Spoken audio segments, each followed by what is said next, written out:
Hi guys! Welcome to my vlog! So, narito po tayo sa tabi ng karagatan at syempre po, titingnan natin kung ano ang kapakinabangan ng bunga o ng puno ng bakawan. Ito po yung puno ng bakawan. So yan, ano ba yung pakinabang ng mga malalapit sa pangpang ng karagatan dito sa puno ng bakawan? So, ayan po ang bunga nila. Unang-unang pakinabang nila dito ay siyang pangharang sa tubig mula sa karagatan. Ipipakita po natin ang naging benepisyo ng ilan na siyang nagtanim ng puno ng bakawan dito sa tabi ng dagat. Ang bakawan po ay pangunahing ginagawa nilang pangharang sa tubig para kung may bagyo at malakas ang alon at ang tubig ay papasok sa bawat, katulad na yan palaisdaan guys. So yan, makikita nyo po, napakaraming puno ng bakawan.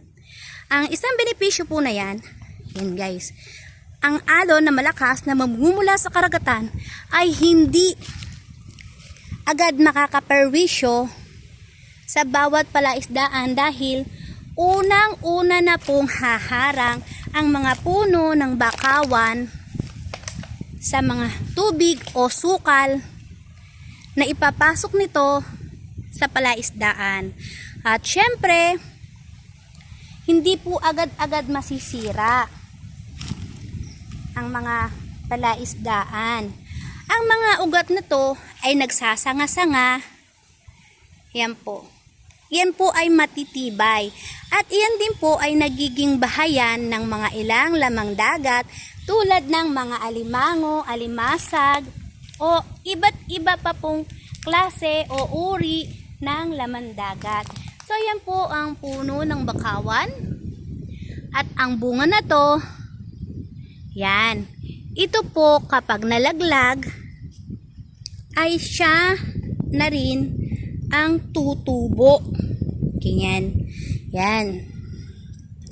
Pag nalaglag po yan, ay siya na rin tutubo sa tubig. Mag-uugat po dito. Yan. Mag-uugat na po dyan. At siya na rin pong tutubo. Yan. Tutubo po yan dyan.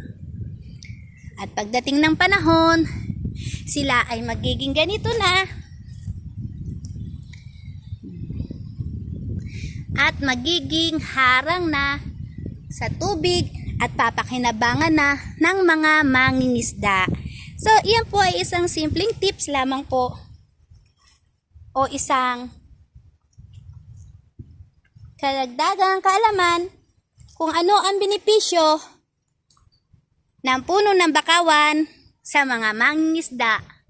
Sa mga hindi pa po nakasubscribe sa aking YouTube channel, Ria Parulan po, pasubscribe na rin po guys. At syempre po, ang aking page, Wangontra at Mucha.